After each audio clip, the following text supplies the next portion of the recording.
ఏ course నేర్చుకోవాలో తెలియట్లేదా? అయితే ఇనుమాటిక్ square guidance ని follow అవ్వండి. The governor of Tamil Nadu should immediately call actor Vijay to prove his strength. He simply needs to know what happened in 2014 in Maharashtra then, when Fernandez governor was called to prove when he had much more seats were shot. And 2018, Karnataka governor called Yediyurappa to prove his, when there were 10 seats less. Vijay only short of 2. He already has 107, Congress 5, CPI, CPM 4, 9, and he needs only 118. He cannot make up his own rules and destroy Indian image globally. Therefore, I have called yesterday the Prime Minister and the Home Minister to instruct the governor to do what is legal, otherwise replace him. Remember when Prime Minister Narasimha Rao was the Prime Minister, he was short of 25 seats, but he ruled for 5 years. And then Vajpayee ji, a great gentleman, he had only almost 110 seats were short. But the President of India called to prove his strength. What is going on in India? This must end. Vijay, stand strong. God is with you, people are with you, we are with you, world is with you. You will be put on the world map.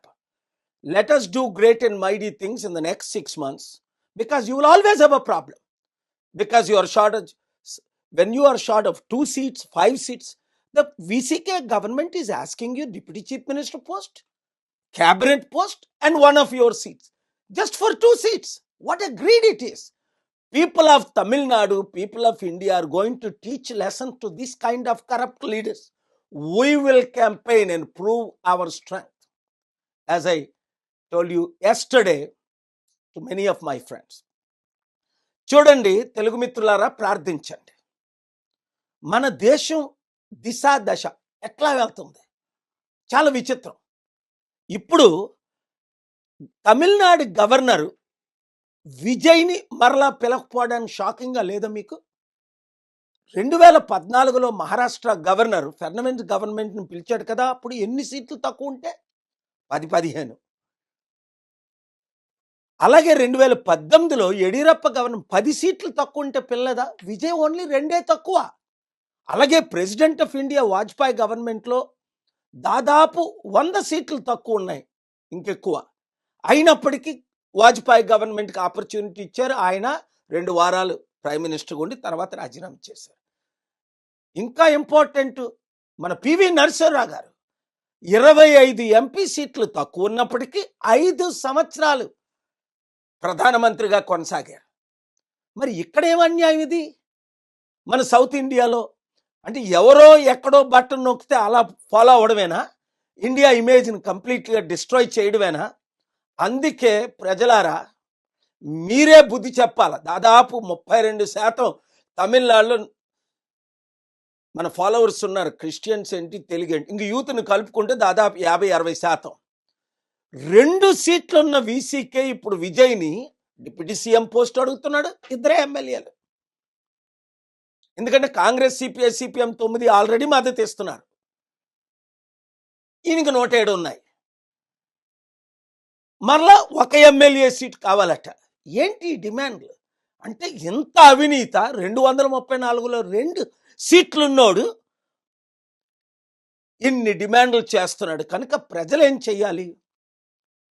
ఏకకంఠంతో ఇప్పుడు వరకు ఓట్లు వేయని వాళ్ళందరూ మళ్ళీ ఓట్లు వేస్తారు. ఎందుకంటే విజయ్ని government form చేసినప్పటికీ స్మూత్గా నడపనివ్వరు. గుర్తుంది కదా, ఎన్ని మన చరిత్రలో మనం అన్నీ చూస్తున్నాం కదా. కనుక మ్యాండేట్ ఇచ్చినప్పుడు ప్రజలకు కూడా క్లియర్ మ్యాండేట్ ఇస్తే పీస్ఫుల్ గవర్నమెంట్. అదే నా మద్దతు విజయ్కి. ఎప్పుడైతే స్టాలిన్ మన శాంతి సభకు పర్మిషన్లు ఇవ్వలేదో, అల్లరి పెట్టాడో, ఇబ్బందులు పెట్టాడో, ఆ రోజు నుండే నేను స్టాలిన్కి వ్యతిరేకంగా క్యాంపెయిన్ చేసింది. ఆయన మాజీ ముఖ్యమంత్రి అవుతాడని చెప్పింది మీరు మీడియాలో చూశారు.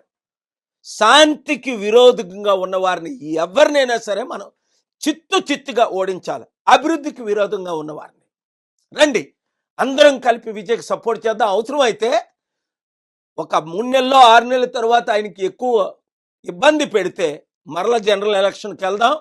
107 కాదు 170 180 వచ్చేటట్టు మనం అందరం క్యాంపెయిన్ చేద్దాం. ఈ వీడియో ప్రతి ఒక్కరికి షేర్ చేయండి. Thank you very much. Sakshi TV ప్రసారాలను నిలిపివేయడం చట్టరీత్యా నేరం. సాక్షి టీవీ ప్రసారాల కోసం మీ స్థానిక కేబుల్ ఆపరేటర్ని వెంటనే సంప్రదించండి. DTHలో ఇంటర్నెట్లో కూడా సాక్షి టీవీ ప్రసారాలను వీక్షించవచ్చు.